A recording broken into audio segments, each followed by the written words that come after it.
오늘 또 저희가 두 번째 편으로 준비한 게 예전에 저희가 그 아웃백 고속터미널점에서 한번 촬영했던 게 있잖아요. 요즘 성공하고 싶은 젊은 친구들을 위해서 뭐 하는 메시지? 개꼰대 메시지. 네, 개꼰대 이런 메시지 느낌인가? 이런 건데 그게 또 워낙 반응이 좋았었는데 2년 정도 지금 시간이 지났기 때문에 또 저희의 마음도 바뀌어졌고 그다음 저도 이제 창업을 이제 벌써 4년 차. 사실 저희가 변화의 시기에 지금 맞닿으면서 실제로 한 대표님과 제가 그런 여러 가지 직원들에 관련된 거 또 젊은 친구들의 미래에 관련된 거에 대해서 토론을 많이 하잖아요. 우리끼리 했던 그 꼰대에 대한 마인드와 얘기를 나눠주면 좋을 것 같다. 최근에 그 마윈 아시죠? 알리바바의 창업자인 마윈이 흑수저 출신의 간단하게 요약하면은 1999년도에 알리바바라고 있는데 뭐 아마 전 세계 뭐 한 30위권 안에 드는 부자인데 손정희한테 2천만 불을 투자를 받아서 3,000배를 불려준 사람이에요. 근데 이제 그분이 뭐 비하하면 안 되지만 저도 못생겼지만 정말 이렇게 왜소하고 외모적 비하를 많이 받던 분이기도 하고 중국 지방대 출신에서 막 재수 삼수하고 어디 막 이력서 넣고 막 10차례 떨어지고 막 하다가 이제 그런 시작에서 시작해서 지금 현재까지 해주신 그래서 이제 우리 훅스저들의 이제 영웅, 히어로 마인이 해줬던 얘기 전에 좀 공감이 가는 얘기가 있었어요. 가난한 사람하고 일하지 말라. 무슨 의미냐면은 생각이 가난한 사람과 일하지 말라 약간 이런 개념이었는데 가난한 사람들에게는 자유를 주면은 함정이라고 얘기를 하고 작은 비즈니스를 하면은 돈이 안 된다고 하고 큰 비즈니스는 내가 돈이 많지 않아서 그 사업을 하지 못한다라고 얘기한대. 뭔가 새로운 일은 자기가 경험이 없어서 안 된다고 얘기하고 오래된 비즈니스는 이게 또 레드오션이라서 쉽지 않다고 이지랄. 부정적인 사람하고는 뭘 하지 말자 이거죠. 혁신적인 사업을 하려고 하면은 뭐 진짜 뭐 이거 또 다단계 아니냐 뭐 또 사기 아니냐 불법 아니냐 막 이라고 동업은 또 자기 혼자 고생하고 자유가 없어서 한다 그러고 이 얘기하면 이 얘기하면 막 이 사람들의 특징이 뭔지를 지금 보면은 그냥 검색하는 거 좋아해. 뭐 남의 얘기 뭐 찾아보고 검색하는 거 되게 좋아하고 그게 다라고 생각하죠. 생각을 해볼 만한 좀 얘기였던 것 같아요. 그 사람들한테 뭘 할 수 있냐라고 물어보면은 대답도 하지 못하고 근데 이제 그 사람들의 특징 뭐 생각은 뭐 박사님들이나 교수님들만큼 하지만 실질적으로 행동은 아무것도 하지 않아. 그러니까 이런 부분이 생각이 가난한 거고 그래서 너는 생각이 가난한 사람이냐라고 이제 물어보는 마윈이 했던 글을 봤는데 뭔가 좀 와닿았던 것 같아요. 저도 되게 공감되는데요. 옛날에 그러셨잖아요. 아, 좀 맞아요. 나 그랬어요. 옛날에 그랬었어. 저 한 3년 전에 그랬어요. 내가 조금 바꿨죠? 맞아, 요새 저는 그게 좀 되게 중요하다라고 많이 느끼고 공감하고 있습니다. 근데 저도 짧은 기간 동안에 사실 저희 회사를 나와서 창업한 친구들이 몇 명 있어요.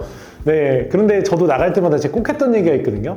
나 이거 창업하는데 진짜 내가 1, 2년 머리 많이 싸매고 계획 다 짜고 분석해보고 고민해보고 한 달에 지출이 얼마 나갈 거면 뭐 할 거면 이런 거 다 짜보고 나서 사실 계획을 했었는데 그런 뭔가 플랜도 없고 계획도 없이 그냥 무턱대고 사실 그랬던 케이스들이 많아요. 제가 나가면서 꼭 하는 얘기가 너 진짜 잘 돼야 나랑 꾸준히 연락하고 재밌게 웃으면서 만날 수 있지 너 안 되면 나랑 웃으면서 보기 힘들다. 그러니까 철저하게 준비하고 잘하고 세팅해서 나가라 라는 얘기들을 되게 저도 많이 하거든요. 사실 경험이 있는 후배들한테도 이 부족함들이 보이는데 제가 제일 중요하게 생각하는 게 회계거든요. 어디에 돈이 나가고 한 달에 수익 구조가 어떻게 되고 그다음 그거를 굉장히 보수적으로 짜서 항상 안정적인 회사를 운영하게 만드는 게 가장 중요한데 실제로 이런 기초적인 회계가 안 되는 회사도 굉장히 많잖아요. 산업공학을 저는 배운 적이 없어요. 근데 이제 아웃백이랑 예전에 TGI 프라이데이가 그래도 산업공학을 기반으로 외식업을 운영한다라고 해서 관리자를 하다 보면은 근데 거긴 좀 일을 위한 일이 좀 많았던 것 같아요. 막 엑셀 양식, 뭐 생산성, 뭐 SPMH다 막 온갖 단어들 막 약어들 붙여가서 분석 자료가 너무 많았어. 막 100여 개 이상이었던 것 같아요. 그걸 다 공부해야 되는 거잖아요. 아, 그죠. 뭐 이제 근데 어려운 건 아니야. 근데 사실 숙달을 시키면 되는 건데 사실 난 그 정도는 필요 없다라고 보는데 지금 현재 제 사업을 할 때 말고 이제 여러 대표님들, 사장님들 밑에서 일을 할 때도 보면은 보통 개인 매장들은 그런 개념이 아예 없어. 그러니까 일 보고, 주간 보고, 월 보고, 분석, P&L, 손익구조 파악, 문제점이 무엇인지 분석하고 대체를 어디에서 어떤 거를 신경을 써야 되는지에 대한 이런 게 없이 운영하는 경우들이 많더라고. 사실 한 대표님 회사 같은 경우도 월 연매출이 꽤 되는 회사인데 격리라고 회계라고 도와주는 직원 한 명 있잖아요. 저희 회사 같은 경우도 매출이 꽤 나오는 회사인데 격리 직원이라고 하는 친구, 회계 직원이라고 하는 친구는 한 명밖에 없거든요. 근데 이게 좀 옛날 방식 같기도 한다는 생각인데 이제 우리만의 노하우인 것 같아요. 우리는 좀 숫자에 민감한 숫자로 비즈니스 좀 하는 스타일이잖아. 근데 요새는 그냥 기세로 뭔가 또 하시는 분들이 많아서 그러면 앞으로 번 거 뒤로 다 세는데? 아 뭐 쓰는 거보다 더 많이 벌면 되지 약간 이런 개념으로만 몰아붙이는 분들도 있는데 저희도 잘 생각해보면 부가세 같은 경우에 한 번에 나오잖아요. 부가세가 한 번에 왕창 내면 내가 막 흥청망청 돈 썼다가 돈 다 내고 막 이러잖아요. 그런 것도 중요해. 그러니까 완전 초보들이 제일 많이 겪는 문제가 부가세 개념이 이제 직장인 하다가 이제 개인 장사 했을 때 첫 번째 크리가 첫 번째 부가세랑 왜냐면 또 이제 법인은 3개월마다 내는데 개인은 6개월마다 내니까 매출이 그 6개월치 된 부가세가 한 방에 나오면은 생각지도 못했는데 갑자기 막 부가세 두들겨 맞고 5월 달에 종합소득세 절세를 못해서 막 종소세 막 크리 맞고 막 몰라서 막 세금 내다 보면은 돌아요. 그래서 숫자를 확실히 가지고 놀아야 되는 것 같아요. 인건비가 적정한 인건비인지 적은 건지 많은 건지 예전에도 인건비가 적은 게 무조건 수익 구조가 좋다라는 게 아니라 사실 더 적절한 인원을 썼으면은 만족도나 업무의 효율을 더 극대화해서 더 많은 매출을 올릴 수 있다라고도 접근을 할 수 있단 말이에요. 그러니까 적다고 해서 좋은 게 아니라 왜 많이 나왔어? 왜 더 줄일 수 있었는데 이 개념이 아니라 월 매출을 예상하고 일 매출을 예상하는 능력부터 키워야 돼요. 매출을 예상할 수 있어야 거기에 맞는 식자재 양과 거기에 맞는 인력 구조를 세팅한단 말이에요. 저희도 똑같아요. 부동산에서도 똑같은 게 한 달 매출이 어느 정도 나오는지를 알아야지 고정비가 얼마 나가고 수익이 얼마 되는지에 대해서 그거를 되게 철저하게 짜놓거든요. 저희도. 그래서 예전에는 뭐 일을 잘할 수 있는 능력 중에 가장 중요한 게 뭐냐라고 했을 때 저는 요즘에 느껴지는 게 체력이더라고요. 저 그거 봤어요. 예전에 허경환 씨가 방송에 나와서 노하우나 중요한 게 뭐냐라고 얘기했더니 체력이라고 얘기했는데 그때 내가 웃었어 사실. 엄청 제가 체력이 예민한 편인데 저도 사실 제가 특별한 능력이 있거나 막 뭐 대단한 무엇가 있다라고 생각해 본 적이 없는데 진짜 저한테 특별한 능력은 이 하드웨어 체력이지 않았나라는 생각으로 요즘에 저희도 그래서 직원들이나 친구들한테 얘기할 때 꼭 하는 얘기가 나는 체력이 좋아.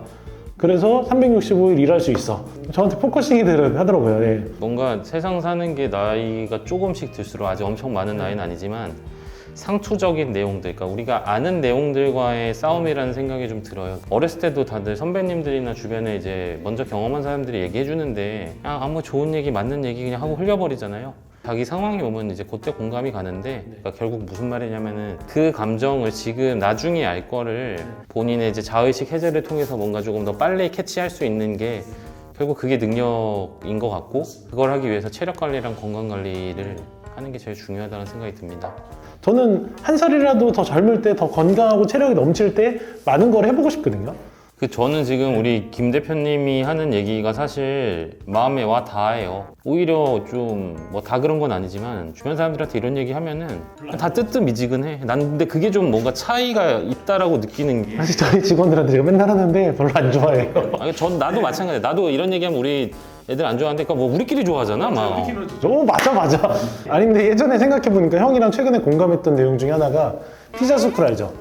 저희 피자스쿨 5,000원일 때부터 팬이었더라고. 형도 그렇고 나도 그렇고 수유리 미아리에서 저는 광산 사거리점입니다. 저는 삼양동 사거리점. 거기에서 맨날 핫치킨 꼭 두 조각씩 남겨. 다 먹으면 뭔가 죄 짓는 것 같고. 사실 한 판 성인 남자가 먹으면 먹는 양인데 위생봉투에 한 2조각씩 남겨서 냉장고에 넣어놓고 다음날 전자레인지로 먹고. 강남 외 지역들, 다른 지역들 상권들을 많이 다니면서 많이 느끼잖아요. 아, 이 동네는 아직도 그대로다.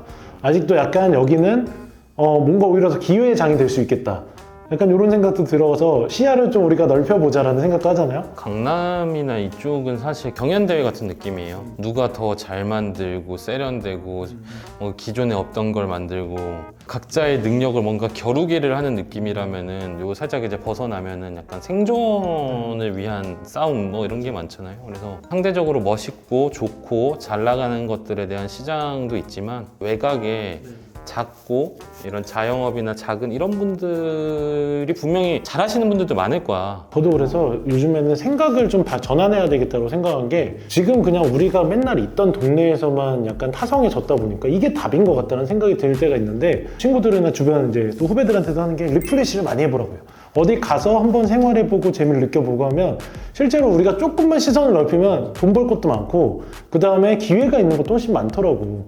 그래서 오히려 이런 너무 치열한 생활에 지쳤다라고 생각이 드시면 조금 벗어난 데서 다른 개념으로 일을 해봐도 되게 매력적이지 않나라는 생각도 들어요. 변화에 두려워하지 않아야 된다. 어제도 이제 동생하고 술 한잔 마시다가 아직 결혼을 하진 않았어. 결혼 계획이 있는데 집을 구하는 과정인데 원래 대구에서 올라온 동생인데 그 여자친구를 서울에 올라와서 이제 결혼 준비를 조금 해볼까 했는데 서울의 전세금이 한 1억 5천 가지고 택도 없더라. 그 나는 사실 우리 결혼했던 동생들한테 근데 사실 내 얘기 틀린 얘기일 수도 있어. 그냥 나의 입장인데 난 월세로 살아라라고 얘기하거든. 저는 19살 때부터 자취를 했단 말이에요.